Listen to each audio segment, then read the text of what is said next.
Hey everybody, it's Brent in Central Arkansas. How you doing today? I'm going to start off this video with a joke for you. There were two muffins sitting in a muffin tin in the oven. One muffin looked over to the other and goes, "Whew, man, it is hot in here." The other muffin looked and said, "Holy shit, a talking muffin!"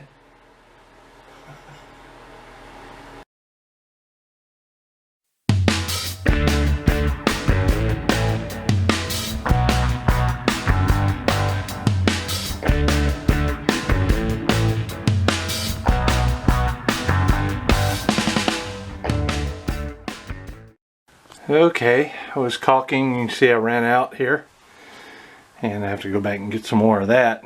In the meantime, you remember when I cut this door out right here? This is the cutout piece, and I took and I fixed boards to it to make the door. Now, and I've got it hinged up too so it opens and closes, but I need to get the door hardware, a way to seal it, and a handle to open and close it. So I'm off to Lowe's to do that. Okay, you can see here these latches.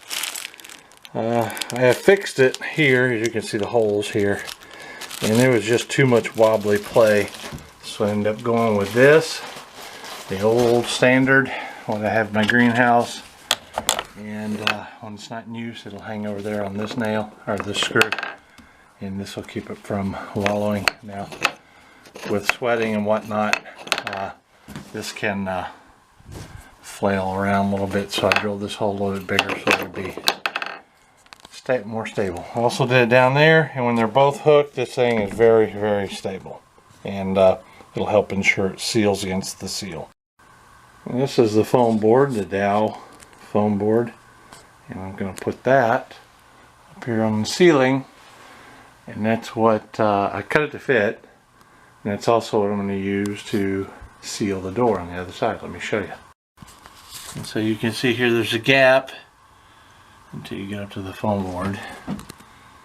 And the foam board, just simply cut it to fit and put it around the inside. Now I've got to finish it, and hopefully they'll seal it up pretty good.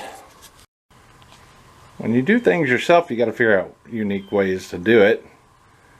You got to think outside the box sometimes. So we're putting up the first styrofoam board here, we being me. I don't know why I said we. And camera's losing focus. But anyway, I can't obviously hold that up and try to nail it up at the same time, so what I had to do is hold up the edges with these 2x4s, and then I'm going to nail it up that way. And the ceiling is pretty much done. I've got to put some styrofoam in this little recessed area here and here, but yeah, pretty much done. And I got the wiring pulled down for the ceiling fan. And there it is. All the way. This little recessed area. Dang, camera's getting foggy again. It's really cold out. Anyway, all I gotta do now is caulk all the seams and paint it. All the caulking is done, and I put a piece of trim along to seal the top along there, and I've showed you this already, how it helps hold the door closed. And on the other side, I also installed redneck looking solution here. Works real well at keeping the door closed since the latches don't work. And now I'm going to clean out all this debris by blowing it out.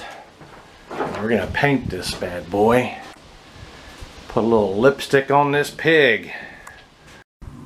Okay, she's painted. It's not perfect. It's 2 coats. But the main point is to create a reflective surface and make it look a little better than just the wood like it's on the bottom there. And but I've put about 1.5 gallons to 2 gallons, somewhere in there, and I got to do a little bit of touch-ups. But for now, after painting, we're going to put this in. Now this is a cheap ceiling fan. It's the cheapest one I could find. It was white, and I got it at the big box stores. It was $49.95 or $49.98, something like that. But it's very important when you have a greenhouse to have airflow, and because the majority of the fawns are going to be taken up on the sides where the sun's going to come in, here and here, I needed airflow that is also not going to be in the way in the little bit of space here that I'm walking. So I decided to put it in. I took out the fluorescent light and I'm going to put in the ceiling fan there. And as small as this room is, that'll keep things moving, airflow moving nicely. So that's what we're going to do next. See that then done. It's really easy. You can see my nice almond covered outlet covers over my white outlets. I've had these outlets and outlet covers and light switches and all that kind of stuff for years and years and years. I used to redo homes, remodel them. Well, you can see where we're at now. We've got the vinyl floor in, and well, not in, it's laid out roughly, and that's what we're going to work on next. We're going to fix that to the floor, and that shouldn't be too difficult, I'm hoping. Alright everybody, I've got the vinyl down and I've secured it with the little tacking strips here. It's got a slight depression, so the water level's got to raise a good bit before it'll hit the tack strips, and that'll be good with cleanup any water spills, minor water spills. Next we're going to plug that hole. That's where the air conditioner is going to go, but until I get it and install it, I need to plug it for winter growing. So all I'm using to cover this is a piece of the foam board and a 1/4 inch plywood that I had laying around. Didn't know what to use it for. And I'm going to use it for this, and I'm just going to simply screw around the edges here to where it seals it up pretty good.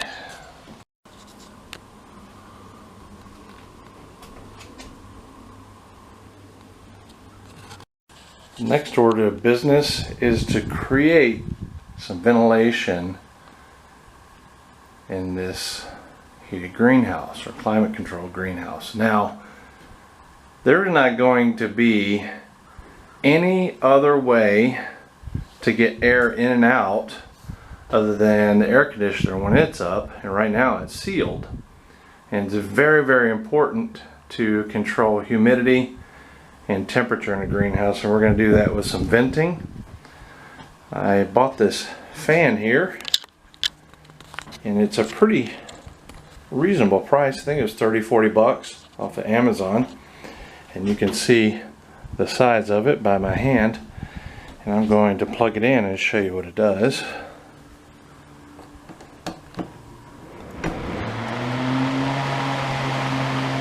It's it running. You can see the little flaps back here open up, and if we unplug it, they close back down. Now, I've been thinking of the best place to put this, and since the fawns are going to be here, excuse me, in here, I want it to be away from the plants as much as possible, and I want it to be as high as possible because heat rises. So I'm going to put it right here. I don't want to vent it outside because there's vinyl siding on it, and I don't want to break the clear polycarbonate here, and there's going to be another sheet of greenhouse plastic over this, and I don't want to bust through that. So if I put it here, that'll cut down the wind, that'll cut down on encroaching drafts. So I'm going to put that here. That's going to be the exhaust out up here at the top, and down here on the side over here on the other side of the plug, I'm going to put an inlet.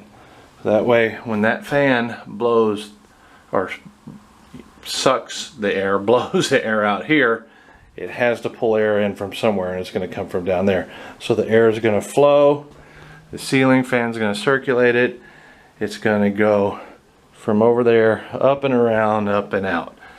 That's my thoughts on it anyway.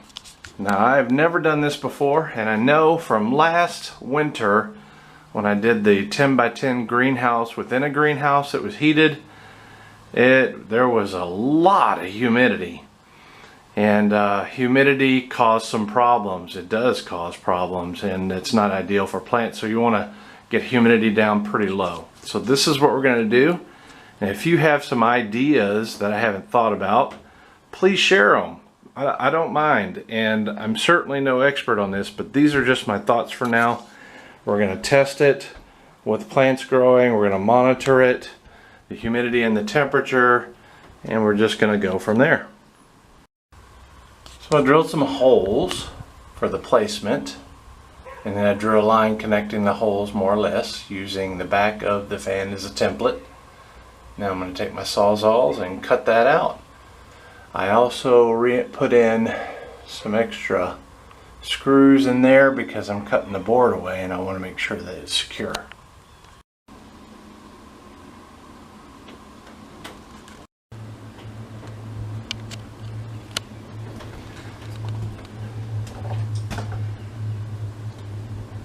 What are we going to do about that? It needs to be able to plug in.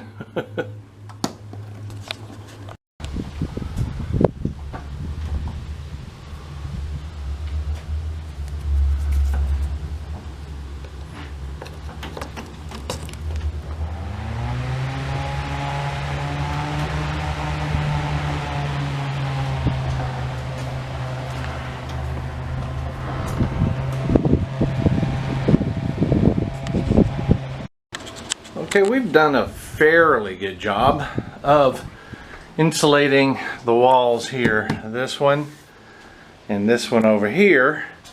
And it would be all for naught if I didn't try at least to insulate this some. Now, light, a lot of light, the more light the better, needs to come in through here.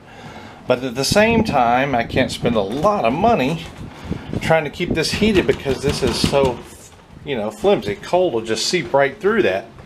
So what I'm going to try to do, what I am going to do, is put a layer of greenhouse plastic over the top of these boards here and use these pieces to clamp it down.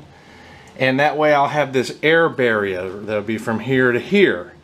And that way it'll be, you know, like the greenhouses have double plastic on it. Those are my thoughts. And then as time goes by, I can replace just the plastic, and I hope that it'll still allow a lot of light transmission through there, and it'll be a great compromise between growing and my expenses at keeping it heated. So that's my plan, and that's what we're going to do right now.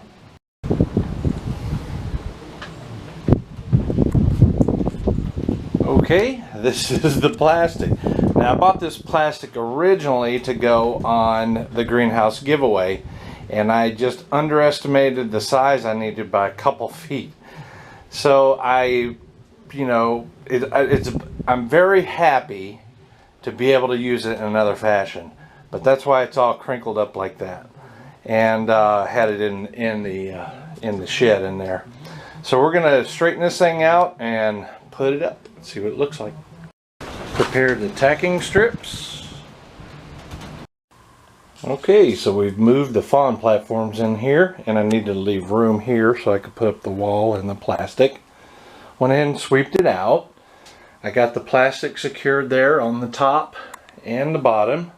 Tucked it underneath the strips on the bottom there. I got to do the same thing with this piece of plastic here. And also what I've done is, you can see here that I've got this on a thermostat, and this is set to come on when the temperature is 74 during the day, and it comes on at 65 at night. And what that'll do is that'll draw a draft through this cut hole here once it's sealed up, and pull air, remove humidity and heat, hopefully, when the temperature range is whatever I set on this thermostat. I'm going to show you the difference between plastic on it, see how clear it is outside, compared to without plastic. Finished up this end wall, and there's a good bit of difference. And this is from the outside.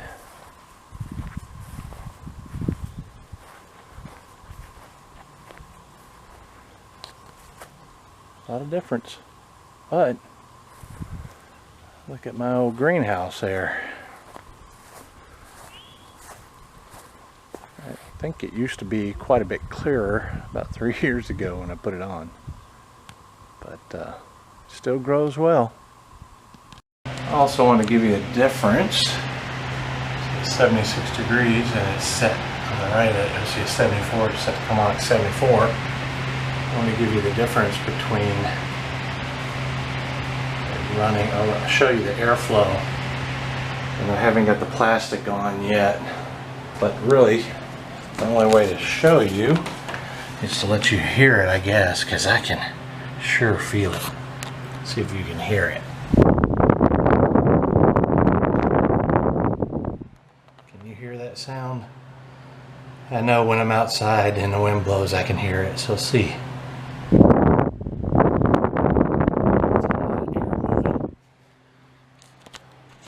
And I almost forgot to tell you, I've got a dryer vent cover coming in. I'm going to put a screen on it. Don't want any bugs, any insects, any type of outside foreign disease or pests or anything.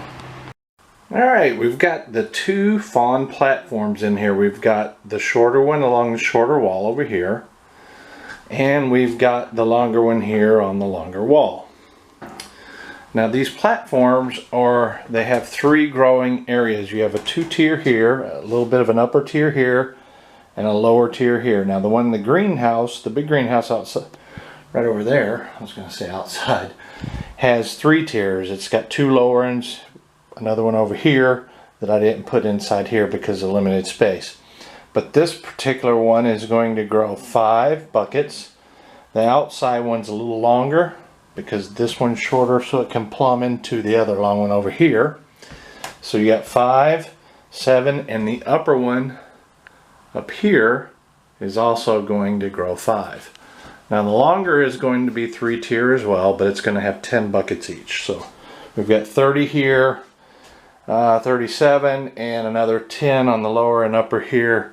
So it's 47 containers or buckets, whatever you want to call them. Okay, so that's the fawn platforms themselves. Now we need to put the gutters in and plumb with the PVC and all that kind of stuff. Put the watering system in just like I do in the big greenhouse out there. I left the level up here so you can see we're still level. I double checked everything. It's all installed. The wall's closed in here with the plastic and polycarbonate all the way around on both sides. Now on this wall, I've got a mirror with some storage capacity in it. This was something that was left over from when I was working on houses all the time. It's just sitting in there, rotting in my shed, not being of any use whatsoever. It's a cheap little thing, but it's going to work fantastic in here. It's white, and it gives me a reflective surface where I can look at myself. Okay, you've seen this before. This is where the air conditioner is going to go. I just have it blocked off for now. The exhaust fan is on a separate circuit, the same circuit that goes out to the big greenhouse, and I did that on purpose. I want the exhaust and the spare heater up here, a ceramic heater, to be on a separate circuit. That way if one of the breakers trip, this is where the radiator heater is right now, and it's on. If this one trips for any reason, I'll have a backup here. Now my intent is to keep the temperature at least 70 at all times, and during the day it'll get hotter, and hopefully the exhaust fan will keep it no hotter than, well, I have it coming on at 74 degrees. 74, and at night it comes on at 65. Yeah, if I remember right. Anyway, still have to put the cover on the hole over here, It's a source of cold air from now, and I showed you what that sounds like. It sounds like meaning how well it runs. I have a little bit of extra stuff that was sitting in the shed. I knew I'd never use it really for anything. Got an old light bar up there. I've got 3 of the 6 with LED lights on it. They're 5 watt, 40 watt LED equivalents at 5 watts each. So that's 15 watts of power up there, providing 124 times 3, 120 watts of actual light, which will do fine in here. I can come in here at night, work on this stuff. I can bring a cot out here and sleep out here. I just love it. Anyway, continuing on, this also has like a coat rack thing and stuff where I can hang stuff like my camera pod or whatever else. I've got the camera tripod up there, got a sprayer up there, whatever else I want to put up there. Now, this is my nutrient tank. It is a, I believe, 40 gallon, and I still have to plumb that. And I'm going to link the fawn platforms together. And it'll probably initially go up, across, over, and then back down and fill, supply water to all the pots all along the bottom. But it's going to go up first so it can overcome the gravity. I got a sufficient enough pump. I got the pump, I think it's in here, let me see here. Yep, I got the pump in there and a couple of little things, but that is coming up next. For the most part, this concludes the video of the heated greenhouse build. And we're going to do a lot of stuff in here, we being me, and I'm going to share it with you. Potentially going to put a DWC, movable DWC, because the space is limited in here, and may or may not do that. But anyway, I'm thinking about doing that. That way I can have like some leafy greens, spinach or lettuce or turnip greens or what have you, in a very simple movable platform. But anyway, this is it, guys. Thanks for watching. If you have any comments, any constructive comments, I don't even care if they're negative comments, as long as you're just not pointing a finger without a solution, tell me, share your thoughts. I love talking to you guys, I really do. I love sharing what little bit of experience I have. I love sharing, I'm not an expert, but I love sharing what I'm doing and what I'm trying to do. And I am not asking anybody to do it, but if you see something that I do that you like, bounce off me and give it a go, okay? See you later, guys.